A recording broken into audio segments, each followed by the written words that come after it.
कारवांसराय में क़याम करने वाले तमाम मुसाफिरों की खिदमत में मेरा सलाम पहुँचे। आप यकीनन जब इस कारवांसराय में आए हैं तो रास्ते में बहुत से तारीख़ी शहरों से गुज़र के आए हैं। उनमें समरकंद भी है, बुखारा भी है और हिरात भी है, जिसका पुराना नाम हिराए था। और हिरात दो हवालों से जाना जाता है। एक उसका जो तैमूरी अहद है और वहाँ पे एक मदरसा है, एक गौहर शाद जो मलका थी उसका मकबरा है, उजड़ा हुआ है, जो तैमूरी अहद का है। और दूसरा हवाला है बहज़ाद का। यानी तैमूर जो था वो तो अपनी तलवार के ज़रिए खल्क़े खुदा को ज़ेर करता था, कत्ल करता था, जबकि बहज़ाद अपने बुरश के ज़रिए उसी खल्क़े खुदा को खुशी देता था। तो बहज़ाद के बारे में कहा जाता है कि मिनिएचर पेंटिंग में उससे बड़ा मुसव्विर नहीं हुआ। बहज़ाद ने तैमूर नामा को मुसव्वर किया और उसके चंद औराक मैंने वहाँ पे देखे अपना अमेरिका में एक म्यूज़ियम में। और उन औराक में वो घोड़े उसने पेंट किए हुए थे। आप यकीन कीजिए कि अगर आप उन घोड़ों को यानी गौर से देखते हैं तो ज़िंदा लगते हैं। तो जिस तरह मैंने पिछले प्रोग्राम में अर्ज़ किया है कि तस्वीर वो हो जो बोलती हो, और ये घोड़े लगता है कि ज़िंदा है। लेकिन ज़माने बदल गए, जो इज़हार का तरीका था मुसव्वरी का वो बदला, उसकी जगह फ़ोटोग्राफ़ी आ गई। और फ़ोटोग्राफ़ी ज़ाहिर है कि मेरा फेवरेट सब्जेक्ट जो है वो शुमाल है। तो काराकोरम के हवाले से जो मेरी सबसे फेवरेट तरीन किताब है वो कॉलिन प्रायर साहब की है, कॉलिन प्रायर, और इसका नाम है आइस माउंटेन्स ऑफ पाकिस्तान। इसमें ऐसे ख़्वाबनाक मंज़र हैं, ख़ास तौर पे ट्रैंगो टावर्स के, कि मैं जब कभी शाम को उदास होता हूँ, कुछ करने को जी नहीं चाहता, तो मैं ये किताब खोल के बैठ जाता हूँ। और जब मैं उन मनाज़र को देखता हूँ, और वो मनाज़र बेशतर मैंने देखे हुए हैं, यानी K2 ट्रैक के दौरान ट्रैंगो टावर्स, ज़ाहिर है उर्दू कस्म में आप बैठ जाएँ ऊंची चट्टान पे तो ट्रैंगो टावर्स आपके सामने नज़र आते हैं। लेकिन जिस तरह इसने कॉलिन ने उसको शूट किया है और जिस तरह कैथेड्रल जो है चोटी उसको शूट किया है, मैं तफसील में नहीं जा सकता, मैं फ़ोटोग्राफ़र नहीं हूँ, मेरे पास टेक्निकल नहीं है वो ज़ुबान जिससे मैं तौसीफ़ कर सकूं। लेकिन ये तस्वीरें देखकर मैं बहुत बेहतर महसूस करता हूँ और मुझे लगता है कि लाइफ जो है वो वर्थ लिविंग है, जहाँ इस किस्म के मनाज़िर और हमारे अपने पाकिस्तान में देखने को मिले। तो इंट्रोडक्शन के चंद लाइनें मैं पढ़ के सुना देता हूँ इसी किताब के। तो वो कहता है कि my fascination with Karakoram mountains began when I was 23 years old. In the travel section of my local library, I came across a book that was to change the course of my life, written by the climber and photographer Galen Rowell in the throne room of the mountain gods. K2 कहानी में मैंने reference दिया है इसी रॉवेल का कि उसने इसको पहाड़ी खुदाओं की सल्तनत का तख्त कहा था इस पूरे इलाके को। तो रॉवेल की और भी बहुत ज़बरदस्त तस्वीरें हैं, उसकी बहुत सारी किताबें हैं। ख़ास तौर पे हुनर बेग इसी रॉवेल को लेके गया था शमशाल, और उसकी तस्वीरें भी हैं। तो आखिर में वो लिखता है कि it was not a question of choosing the Karakoram mountains, they chose me. और होता यही है, आप चूज़ नहीं करते, वो माउंटेन्स आपको चूज़ करती हैं। जिस तरह तसव्वुफ़ की ज़ुबान में कहा जाता है कि आप मुर्शद को तलाश नहीं करते, मुर्शद आपको तलाश कर लेता है।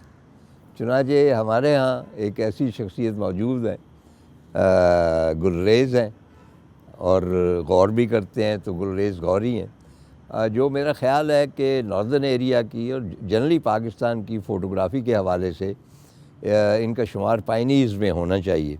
गुलरेज़, मैं आपको खुशामदीद कहता हूँ कारवांसराय में। आपकी चंद किताबें भी पढ़ी हुई हैं यहाँ पे, इनका मैं तज़किरा करूँगा।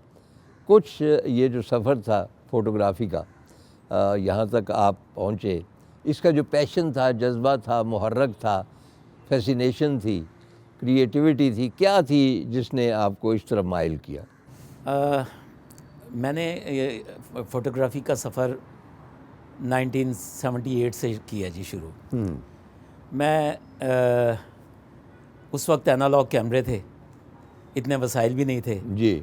और महदूद वसाइल से मैंने शुरू किया। Yashica Electro 35, Yashica 124G Mat. लेकिन आप इसको प्रोफेशन के तौर पे अडॉप्ट किया? नहीं, शुरू में मैंने एज ए हॉबी इसे। और करते क्या थे आप वैसे? मैं उस वक्त मैं डिप्लोमा कर रहा था इलेक्ट्रिकल में। अच्छा, ओके। तो फिर उसके बाद मैंने 79 में मेरा डिप्लोमा कंप्लीट हुआ। तो मैं उसके बाद अपनी फील्ड से हट गया।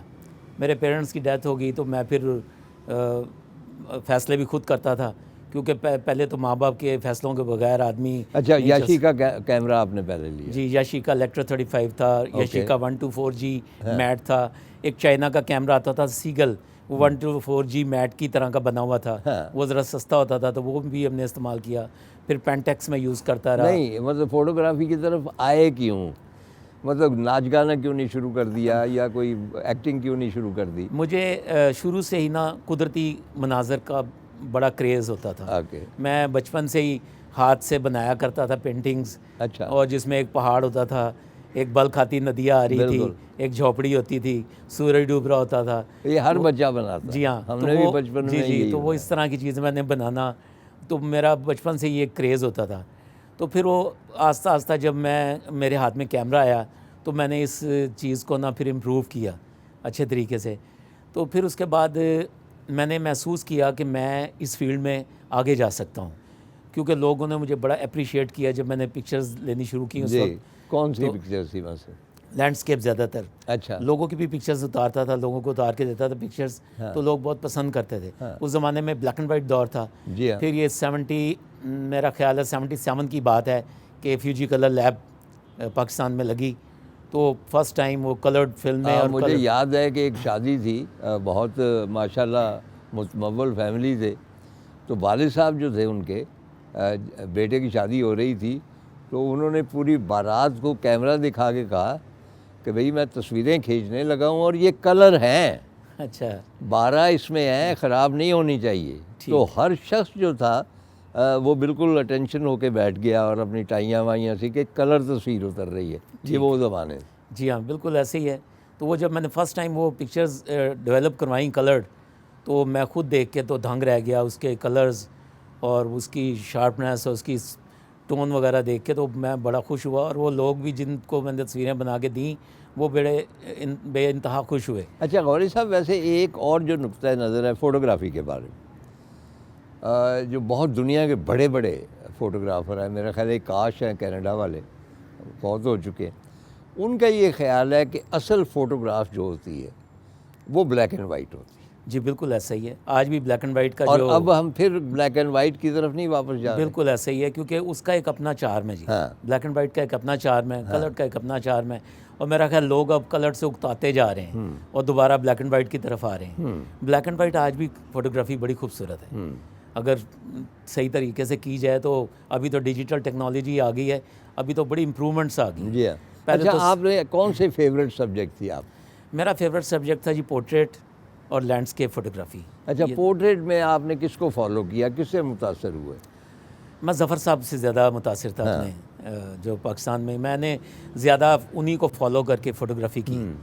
और उस वक्त तो मैं कभी उनसे मिला भी नहीं था जी। वो बस रूहानी उस्ताद थे। बिल्कुल। तो मैं अपनी शागिर्दी, कोई मेरा ख्याल 20 साल मेरी शागिर्दी ऐसे ही रही। अच्छा, नदीम खावर ने भी एग्जैक्टली ये कहा कि मैं कभी मिला नहीं था, लेकिन रूहानी तौर पे मैंने उनको अपना मुर्शिद। जी बिल्कुल ऐसे ही है। तो मैं कोई 20 साल बाद उनसे मिला। मैं जैसे ही डरता था, पता नहीं किस तरह के होंगे, उनका मिजाज कैसा होगा, तो इस वजह से मैं मिलता नहीं था। तो जब 20 साल बाद एक अचानक एक फंक्शन में मुलाकात हुई, तो वो माशाल्लाह बड़े नफीस इंसान थे। उनसे मैंने लैंडस्केप, उनकी तस्वीरें देख देख के मैंने लैंडस्केप फ़ोटोग्राफ़ी और पोर्ट्रेट बहुत सीखी। Pakistan a jewel in the heart of South Asia.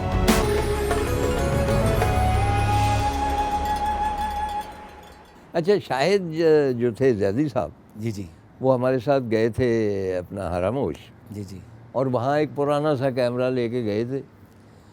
और वो भी बहुत कम लोग जानते हैं, पोर्ट्रेट के तो वो मास्टर थे ही, वो भी लैंडस्केप के बड़े ज़बरदस्त फ़ोटोग्राफ़र थे। बल्कि उनकी लैंडस्केप की कलेक्शन आ रही है, उनकी बेटी माशाल्लाह शायद सिंगापुर में है, जी जी उसने मुझसे रब्ता किया था कि उनकी कलेक्शन आ रही है, तो वो चाहती थी कि मैं उनके बारे में कुछ मतलब लिख दूँ या वटेवर, तो उनकी भी आ रही है। अच्छा, एक और हमारे ज़मानों के, मतलब ज़ाहिर है कि आप मॉडर्न ज़मानों के जो फ़ोटोग्राफ़र थे वो मियाँ मजीद थे। जी हाँ, मियाँ मजीद साहब। मियाँ मजीद के वालिद जो थे बड़े बाकमाल मुसव्विर थे, और मियाँ मजीद जो मैं कहता हूँ ना कि जो गर्क हो जाता बंदा फ़ोटोग्राफ़ी में, अच्छा वो पुराने कैमरे थे जिनका बड़ा तरद्दुद करना पड़ता था, और आज भी उन्होंने बल्कि मेरी शादी की तस्वीरें खींची और भी, वो तमाम की तमाम ब्लैक एंड वाइट थी। जी जी और एक दफ़ा मैंने ऐसे ही उनसे कहा कि मियाँ साहब, शादी उन्होंने की नहीं थी, कि मियाँ साहब वो अब फ़ोटोग्राफ़ी क्यों छोड़ दी है? कहने लगे एक तो मैं बूढ़ा हो गया हूँ, दूसरा वो मेरा भांजा या भतीजा आया, छठी जमात में पढ़ता था, उसने आके अपने स्कूल के फंक्शन की मुझे तस्वीरें दिखाई हैं, और वो कैमरा इतना एडवांस है कि वो तो उतना ही परफेक्ट है जितना कि हम खींचते थे, सिवाय इसके कि एंगल्स में फ़र्क हो। बिल्कुल सही। चुनांचे फ़ोटोग्राफ़ी इतनी एडवांस चली गई है कि उसको परफेक्ट तस्वीर खींचने के लिए आपको कुछ ज़्यादा ज़हनी सलाहियत नहीं चाहिए। जी हाँ। लेकिन कुछ लोग जो हैं, मतलब ज़्यादी साहब, उन्होंने कहा जी नहीं, मैं तो उसी तरह ही खींचूँगा। जिस तरह बंसाली बहुत बड़े डायरेक्टर हैं इंडिया के, तो उनसे कहा गया कि जी अब तो इतना सा कैमरा आ गया, पूरी फिल्म उसके ऊपर शूट कर सकते हैं। आप ट्रक के ट्रक चले आ रहे हैं, उनके ऊपर सामान आ रहा है, लाइटें आ रही हैं, सेट लग रहे हैं, उनको लाइटिंग परफेक्ट हो रही है, शोर मच रहा है, तो उस कैमरे से क्यों नहीं फिल्म बना रहे? तो उन्होंने कहा कि दरअसल जो मज़ा उस पूरे प्रोसेस में है ना, फिल्म मेकिंग में, वो मज़ा इसमें नहीं है। वो सिंपल हो जाता है, उसकी जो रूह है, उसका जो लुत्फ़ है वो जाता रहता है। तो आपका क्या ख्याल है इस बारे में? बिल्कुल ठीक कहा जी उन्होंने, बिल्कुल सही कहा। पहले मैं थोड़ा मियाँ मजीद साहब के बारे में कहूँगा। जी जी बिल्कुल, मेरे तो मैं दोस्त थे बहुत। मियाँ साहब से मेरा बड़ा, बल्कि मैं ज़रा ऐड करना चाहता हूँ, मेरी किताब थी निकले तेरी तलाश में, जी जी उसका उसमें टाइटल, उनकी खींची हुई पोर्ट्रेट जी थी जी एक, जी वो उसका और टाइटल मेरा था। नहीं ख्याल कि उससे बेहतर पोर्ट्रेट आज तक किसी और ने खींची है, जी, बहुत बिल्कुल सारे ऐसे लोगों ने खींची है। मियाँ साहब के साथ जी मेरा बहुत एक मोहब्बत वाला ताल्लुक़ था। अच्छा, और मियाँ साहब जब भी नॉर्दर्न एरिया जाते थे, मेरे साथ जाते थे। वाह, और उनके जो भाई है, मैं उनका नाम भूल रहा हूँ, छोटे भाई उनके, उन्होंने वो मुझे स्पेशल कहते थे कि गौरी साहब ये आपने इस तरह इनको ले जाना है जैसे छोटा सा बच्चा साथ ले जाते हैं। तो मैं अपने शागिर्द को कहता था कि यार मेरी फ़िक्र नहीं करनी, आपने मियाँ साहब की खिदमत करनी है। हाँ, वो बहुत ही नफीस इंसान थे, अल्लाह जन्नत नसीब करे उन्हें। वो एक खूबसूरत इंसान थे। और अच्छा, उनकी तस्वीरें जो थीं, वो मेरी किताब में बहुत सारी तस्वीरें मैंने उनसे हासिल करके, जी जी मुझे अब तक याद है कि असफ़ान की एक तस्वीर थी, और एक स्याह मलबूस में एक ख़ातून है खड़ी हुई बैग पे, तो वो एक मेहराब के सामने खड़ी हुई है। It was a classic photograph. तो मैंने उनसे कहा, मैंने कहा मियाँ साहब ये किस तरह आपने, वो ख़ातून जब आई एग्जैक्टली वहाँ पे और आपने तस्वीर खींच ली? कहने लगे हल्के ख़ातून नहीं थी, हमारी क्लास का एक लड़का था, उसको मैंने बुर्का पहना के खड़ा कर दिया। तो इसी तरह उनकी और बहुत सारी तस्वीरें थी, इस्फ़ान के अलावा ईरान की मुख्तलिफ़ तस्वीरें जो मैंने अपनी किताब में लगाई और उनका हवाला दिया। मेरे भी वो बहुत बड़े मौसम थे। उनकी एक तस्वीर थी बागबानपुरा की, अंधेरी गली है और उसमें सिर्फ एक दुकान खुली है और रोशनी है उसमें, और उस रोशनी में एक जो बार्बर है वो बाल काट रहा है एक शख्स। इट वॉज ए फैसिनेटिंग तस्वीर कि पूरी डार्कनेस है, रात है, और एक दुकान खुली है और ज़ीरो का बल्ब चल रहा है छोटा सा, और उसमें वो एक शख्स।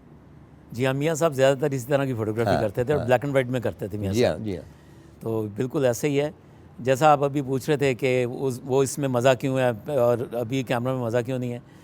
एक्चुअली पहले एक तजस्सुस होता था जी, एनालॉग कैमरे होते थे, हम बड़ी मुशक्क़त करके पहाड़ों पे जाते थे, फिल्म बनाते थे, सारी फ़ोटोग्राफी करके जब लेके आते थे तो रातों को नींद नहीं आती थी कि अब सुबह इसे डेवलप करवाना देखेंगे, है, हाँ। पता नहीं कैसा रिज़ल्ट आएगा, ठीक आएंगी नहीं आएंगी।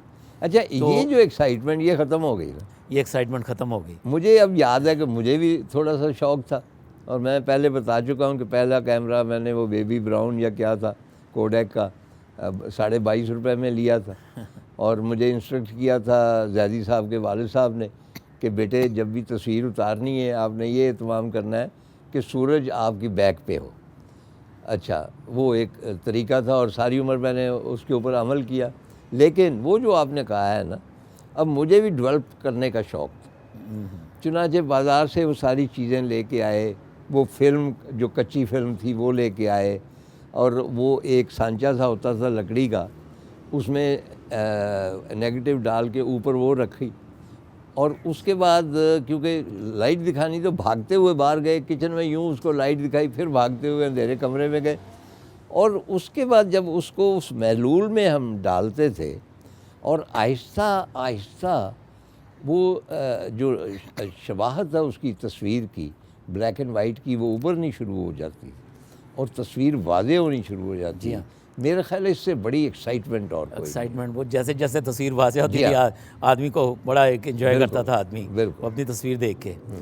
तो बस वो जो चीज़ें थी ना जी, तो जब हम फिल्म डेवलप करवाते थे तो उसमें भी हमें प्रॉब्लम्स आती थी कि क्योंकि टेक्नोलॉजी यहाँ पे इतनी अच्छी नहीं थी, तो कई दफ़ा ऐसा होता था केमिकल ज़्यादा यूज़ हुए उसमें उसने डेवलप कर दी तो उस पर कास्ट आ जाती थी कोई ना कोई, तो वो फिर बड़ी मायूसी होती थी, बड़ी हमारी मेहनत ज़ाया भी हो जाती थी। नहीं अब क्या कहते तो अभी ये चीज़ें आने से, इस टेक्नोलॉजी के आने से बहुत फ़ायदे हुए हैं, बहुत फ़ायदे हुए हैं, लेकिन साथ साथ नुकसान भी कुछ हुए हैं, लेकिन बहुत ज़्यादा फ़ायदे हुए हैं कि आपका फेवरेट कौन सा है सब्जेक्ट?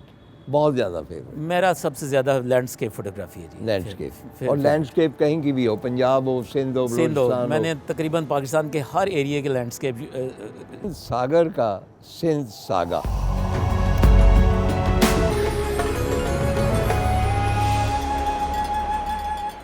क्या ख्याल है कि वैसे फ़ोटोग्राफ़ी के हवाले से तो फ़ोटोजेनिक कौन सी लैंडस्केप ज़्यादा है?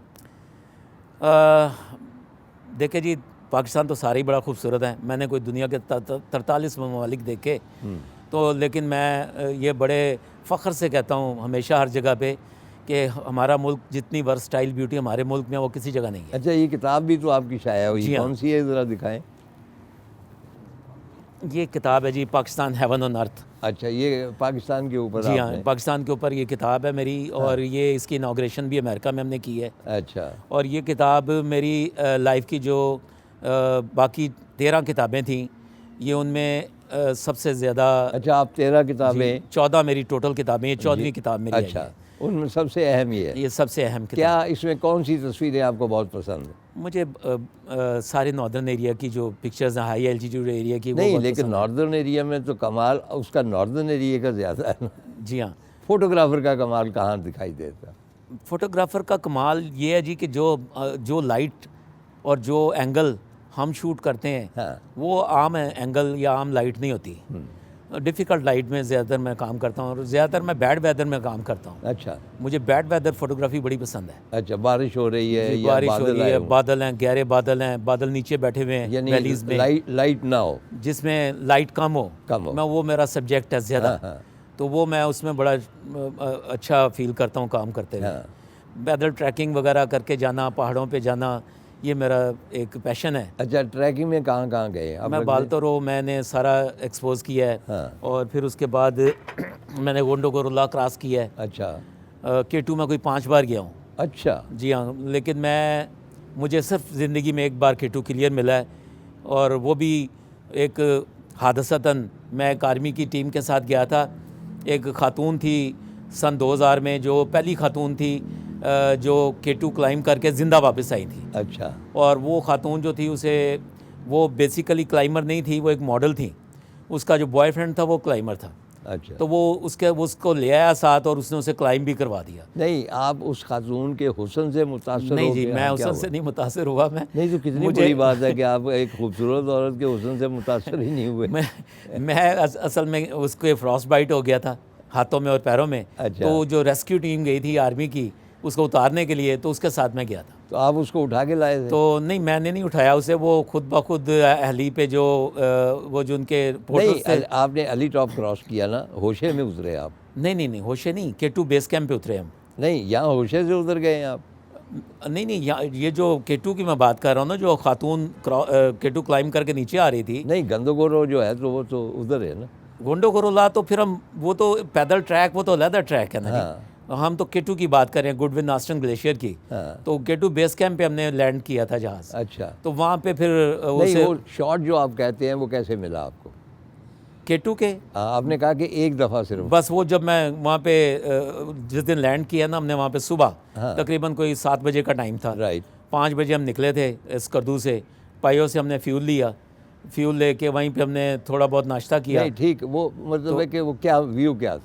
वो पहली दफ़ा बिल्कुल क्रिस्टल क्लियर K2 मैंने देखा ज़िंदगी में, जिसमें बादल का कोई निशान नहीं था, ज़रा सा भी बादल नहीं था। तो वो फिर मैंने देखा तो मैं वहाँ पे बज़िद हो गया अपने पायलट से। मैंने कहा कि जी मैं वापस नहीं जाना चाहता, मुझे आप यहाँ छोड़ दें। हाँ। तो उसने कहा जी कैसे छोड़ दें, यहाँ पे तो आप क्लाइमेटाइज नहीं हुए। कितना अरसा आप रहे? मैं वहाँ पे 2 दिन 3 दिन रहा जी। अच्छा, तो कहाँ मैं रहे? वो टेंट वगैरह वहाँ पे कुछ जगह? भी नहीं था मेरे पास, यही स्टोरी है जो मैं आपको सुना रहा हूँ। हाँ। वो मैं वहाँ पे जब उतर गया तो उन्होंने मुझे उतरने नहीं दे रहे थे। वो कह रहे थे आप क्लाइमेटाइज नहीं हुए, आपकी तो थोड़ी देर बाद आपकी हालत बड़ी ख़राब हो जाएगी और आपकी डेथ भी हो सकती है। मैंने कहा जी मैं जो मर्ज़ी हो जाए, मैंने पहली दफ़ा K2 क्लियर देखा है तो मैं नहीं जाऊँगा। उन्होंने मुझसे रिटर्न लिया कि मैं अपनी मर्ज़ी से उतर रहा हूँ, मैं अपनी ज़िंदगी का खुद जिम्मेदार हूँ सारा। रिटर्न लेके उन्होंने मुझे छोड़ दिया वहाँ पे। तो अशरफ अमान क्लाइमर जानते होंगे आप, उनकी वहाँ पे टीम बैठी हुई थी। उन्होंने मुझे, उनकी टीम आई हुई थी? जी हाँ, उन्होंने मुझे वेलकम किया। उन्होंने मुझे कहा गौरी साहब आए, हम आपको नाश्ता अच्छा, कराते हैं। अशरफ अमान मेरे दोस्त हैं, पहला शख्स है जिसने K2 किया। जी हाँ, पहला शख्स। बल्कि इंटरेस्टिंग जो इन लाइट मूड, क्योंकि मैं 55 में शायद गया था रत्ती गली एक्सपीडिशन के साथ, और गवर्नमेंट कॉलेज वालों ने हमें माउंटेनियरिंग का कलर दिया। तो अशरफ अमान हमेशा मुझे मजाक से कहता है कि तार साहब आप तो हमारे उस्ताद हैं। मैंने कहा जी हम तो रत्ती गली छोटी सी चोटी पे गए थे। कहने लगे जी आगाज़ तो आपने किया, बहुत इंटरेस्टिंग आदमी है। उनकी बेगम डॉक्टर हैं जी जी, और अब भी कभी कभार रब्ता हो जाता है। Ashraf Aman is a great human being. बहुत। अच्छा, उन्होंने आपको पनाह दी? जी, उन्होंने, उनके बंदों ने फिर मैं नाश्ता नुश्ता करवाया। तो भी मुझे कोई 1.5 घंटा गुजरा था तो मेरी तबीयत ख़राब होनी शुरू हो गई। नहीं, फ़ोटो कब ली आप? मैंने उसी वक्त एक्सपोज करनी शुरू कर दी थी भाई। जैसे ही मैं हेलीकॉप्टर से उतरा हूँ तो मैंने फ़ोटोग्राफी शुरू कर दी थी, साथ साथ उनकी भी कर रहा था, अपनी भी बना रहा था। तो वो मैं फिर 1.5 घंटे के बाद मेरी हालत ख़राब होनी शुरू हो गई। तो उन्होंने मुझे कहा गौरी साहब आपने बहुत बड़ा रिस्क लिया है, आप क्लाइमेटाइज नहीं हुए। फिर आप किधर गए? फिर मैंने उन्हें कहा कि जी मुझे ना कोई पोर्टर दे दें। मेरा ब्रॉड पे एक बेस कैंप पे एक दोस्त बैठे हैं, तो वो मैं उनके पास थोड़ा हाइट रिड्यूस करूँगा तो शायद मेरी तबीयत बेहतर हो। तो ब्रॉड पीक बेस कैंप तक मुझे मेरा एक पोर्टर दे दें, सामान ले जाए थोड़ा। तो वो उन्होंने मुझे एक पोर्टर दे दिया, वो मुझे ब्रॉड पीक बेस अच्छा, कैंप ब्रॉड पीक से मुझे याद आया कि हमारा शहरोज जो है वो भी ब्रॉड बॉय कहलाता है। तो माउंटेनियर्स से भी कोई मुलाकात हुई? जी, बहुत सारे। शहरोज़ काशिफ, इस किताब में मैंने अपनी जितने भी माउंटेनियर्स हैं ना, जितने भी, इन सब के बारे में इनकी डिटेल्स दी हैं इस किताब में। जी जी। कौन कौन से माउंटेनियर? मैंने अशरफ अमान, नज़ीर साबिर, ये सतपारा, अली सतपारा, उनका बेटा साजिद सतपारा, ये बच्चा जो है शहरोज़ काशिफ, नैला कियानी, समीना बेग, उसके जो भाई हैं क्या मिर्ज़ा बेग जो है वो, और इस तरह जितने भी हैं ना, ये सारे जो स्टार हैं हमारे, जिन्होंने बहुत सारी अचीवमेंट्स की हैं। शायद सरबाज खान, सरबाज भी, तो ये सब की मैंने इसमें ना पूरा इनको 4 पेज दिए हैं। ये बड़ा अच्छा, और उनको एक्नॉलेज किया है, क्योंकि ये हमारे हीरो हैं। बिल्कुल, और इनको एक्नॉलेज करना चाहिए था। तो मेरी ये किताब पाकिस्तान पे छप रही थी, और उसमें अगर ये लोग ना शामिल होते तो ये किताब अधूरी थी। डेफिनेटली। तो मैंने इनको भी शामिल किया। अच्छा, बाहर के कोई माउंटेनियर ऐसे मिले हो सिवाय उस मॉडल के? नहीं, मैं कभी खुद बजाते नहीं मेरी मुलाकात हुई। इत्तेफाक है कि मेरी कभी किसी से, एक बुज़ुर्ग थे जो बहुत बड़े माउंटेनर थे, मैं उनका नाम भूल रहा हूँ, वो माशाब्रूम पीक में ठहरे, माशाब्रूम होटल में ठहरे हुए थे, तो वहाँ मेरी उनसे मुलाकात हुई थी। तो मुझे उनका अच्छा, इस तरह के बहुत से बुज़ुर्ग वहाँ पे आते हैं। मुझे याद है कि हम सतपारा लेक पे, वहाँ पे PTDC मॉडल अभी कंप्लीट नहीं हुआ। जी जी। तो वहाँ पे जो शाह है, क्या नाम है उसका, खातून का? इज़ाबेल शाह। इज़ाबेल शाह। जी जी। इज़ाबेल शाह आई हुई थी। जी जी। और उनके साथ एक साहब थे जो जितनी मेरी अब उम्र है, इतनी उम्र के, बहुत बूढ़े। और उनकी एक डॉक्यूमेंट्री बन रही थी, तो उनसे मेरी मुलाकात इज़ाबेल शाह से ऐसे ही सलाम दुआ थी मुख्तलिफ जो टूरिज़म की कॉन्फ्रेंसेस होती हैं, और यकीनन पहली किताब उनकी आई है पाकिस्तान, बल्कि ये क्या नाम है जो है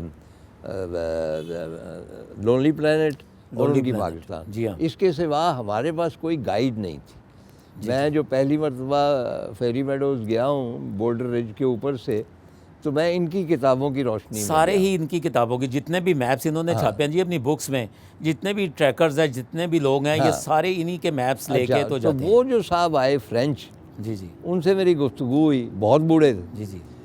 तो कहने लगे जी कि मैं 1930 में K2 पे गया, तो K2 एक्सपीडिशन पे गया, अच्छा। यानी को पता नहीं 70 साल पहले की बात कर रहे हैं। तो मैंने कहा जी आपको इंटरेस्ट थी आपको माउंटेन्स में? कहने लगा मुझे तो पता नहीं भी नहीं था कि K2 क्या है, ये मुल्क क्या है, मुझे तो कोई जॉब चाहिए था, और वो जो एक्सपीडिशन आ रही थी उसके साथ कुछ छोटा मोटा जॉब था, तो मैं चला आया। लेकिन ये है कि then he became a climber, और वो दोबारा K2 देखने के लिए आया हुआ था, उसने जाना था अपने हेलीकॉप्टर पे। अच्छा। तो इस किस्म के किरदार जो हैं वहाँ पे अक्सर पाए जाते हैं। अक्सर पाए जाते हैं। हाँ। बिल्कुल अच्छा, ऐसे। लिटिल करीम से आप मिले? जी, लिटिल क्रीम से भी मेरी मुलाकात है। वो बड़ा कमाल का जी, शख्स बड़ा था। कमाल का आदमी है। हाँ, होशे का जी, था। बिल्कुल। ये लोग वो हैं जी जिनकी हमने कदर नहीं की। ये वो लोग थे जिनकी हमें बड़ी कदर करनी चाहिए जी, थी। जी, बिल्कुल। लेकिन हमारे यहाँ पे एक अलमी है कि हम लोग जब आदमी चला जाता है दुनिया से तो फिर उसकी कदर करते हैं। मैं क्रिकेट का बहुत बड़ा फॉलोअर हूँ बचपन से, और मेरा ख्याल मेरी ऑटोग्राफ बुक में जितने क्रिकेटियर्स के, वर्ल्ड रिनाउंड क्रिकेटियर्स के ऑटोग्राफ हैं और किसी के पास नहीं होंगे। लेकिन इसके बावजूद मैंने लिखा था कि क्रिकेट वो डायन है जो पाकिस्तान के बाकी तमाम खेलों को खा गई। सही बात है। सही यानी क्रिकेट इतनी प्रोमिनेंस में चली गई है कि ना स्क्वाश जिंदा है, ना हॉकी जिंदा है, ना पोल वॉल्ट जिंदा है, कुछ भी ना नहीं। कोई और। वेयर इज माउंटेनियरिंग जो है, ये माउंटेनियरिंग जो है ये तो रिस्क वाली गेम है, रिस्क वाली गेम उसमें क्रिकेट में तो कोई रिस्क नहीं है। नहीं, बिल्कुल। ज़्यादा से ज़्यादा तो यही रिस्क है ना कि खातून सानिया मिर्ज़ा के साथ आप शादी कर ले तो बड़ी अच्छी बात है। जी। लेकिन जो माउंटेनियर है वो आप देखें कि किस तरह रिस्क लेके जाता है, लोगों को लेके जाता है, और सबसे अहम बात है कि एक्चुअली हक भी उसी का होना चाहिए उस माउंटेन पे जाने का। बिल्कुल ऐसे। लेकिन उसके रिसोर्सेज नहीं है, वो Resources। खुद तो जा नहीं सकता।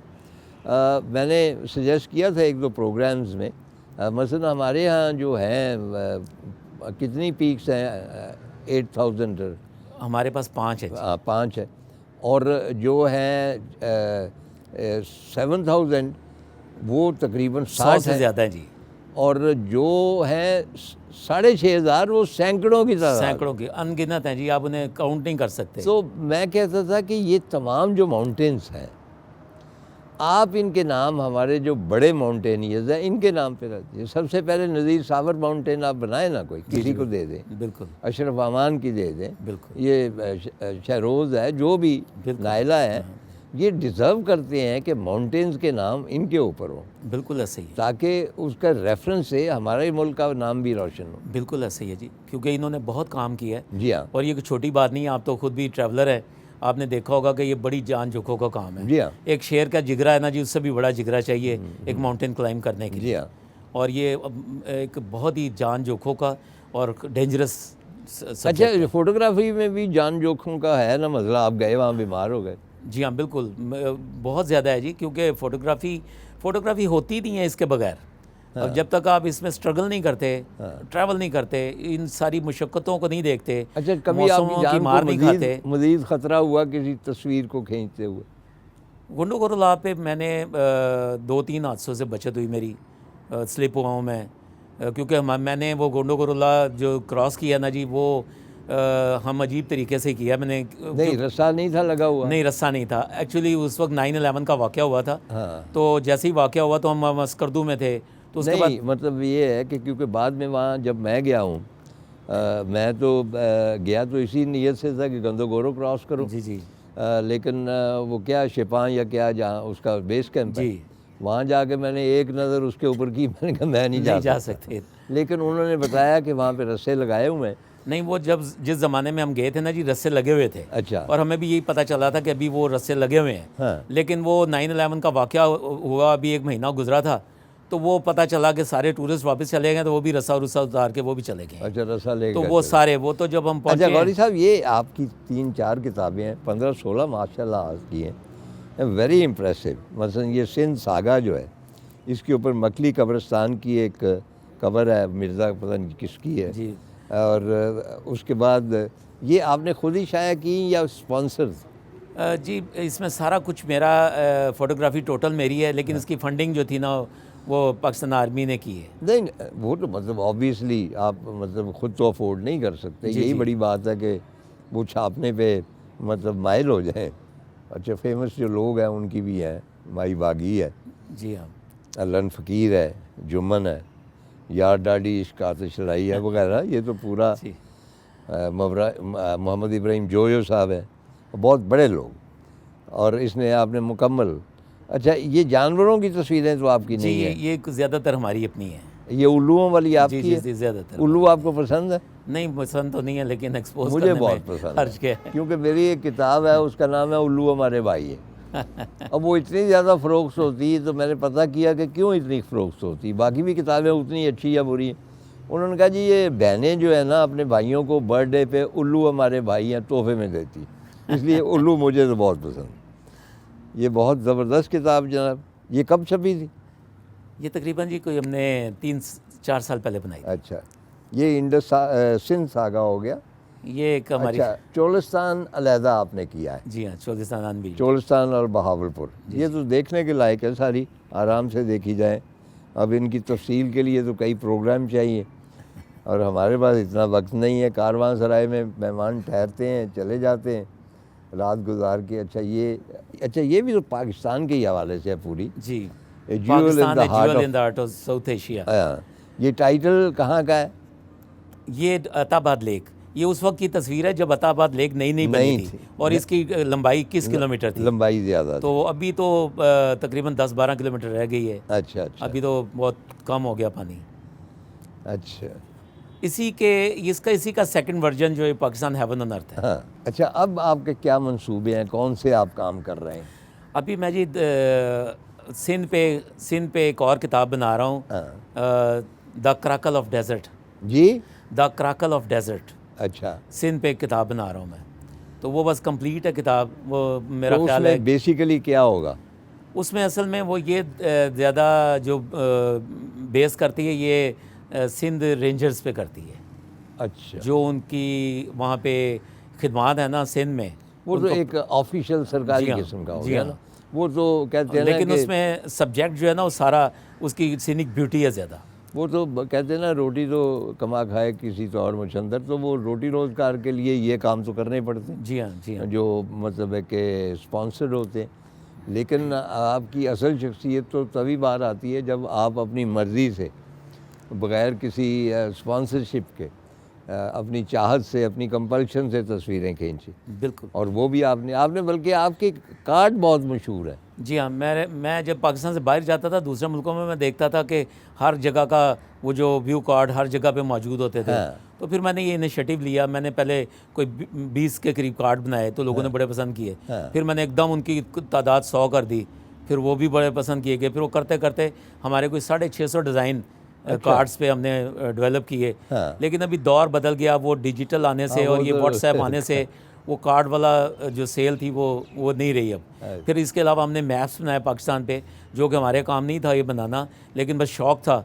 मैंने पाकिस्तान पे जिधर नॉर्दर्न एरिया में आप जाएंगे आपको हमारे ही मैप मिलेंगे। अच्छा। फिर सबसे बड़ी बात ये कि हमने कराक्रम के ऊपर 3 मैप बनाए हैं, कराक्रम रेंज के ऊपर। ये कराक्रम रेंज पे जो हमारे मैप हैं, ये इतने अथेंटिक मैप है, इतने अथेंटिक। ये कंटूर कहाँ से मिलते हैं? ये मार्केट से मिल जाएंगे आपको, ये आपको शॉप्स में जो नॉर्दर्न एरिया की शॉप्स हैं सब अच्छा, वहाँ से मिलती है। जी हाँ। अच्छा, आपका पूरा नाम है गुर्रेज़ गौरी, जी। और गुर्रेज़ बहुत रोमांटिक नाम है। पहले मैं समझ रहा था कि आपको खातून है। अच्छा। हाँ, गुर्रेज़ के साथ मतलब इसी तरह की यादें वाबस्ता है।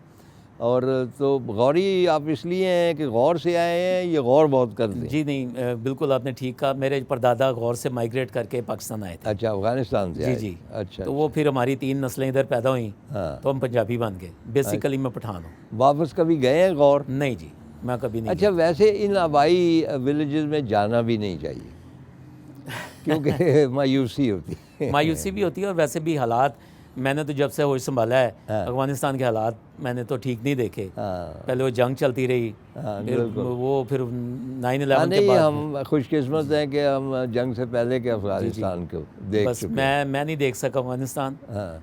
और मेरा ख्याल शायद फ्यूचर में भी ना जाऊं। अच्छा गौरी साहब, बहुत मेहरबानी, आप तशरीफ़ लाए। अल्लाह करे कि आपका ये जो फ़ोटोग्राफ़ी का जुनून है मज़ीद परवरिश पाए, और हम आपकी खींची हुई जो तस्वीर हैं उनको देखकर उन खित्तों में पहुँचें जहाँ हम नहीं पहुँच सकते। शुक्रिया।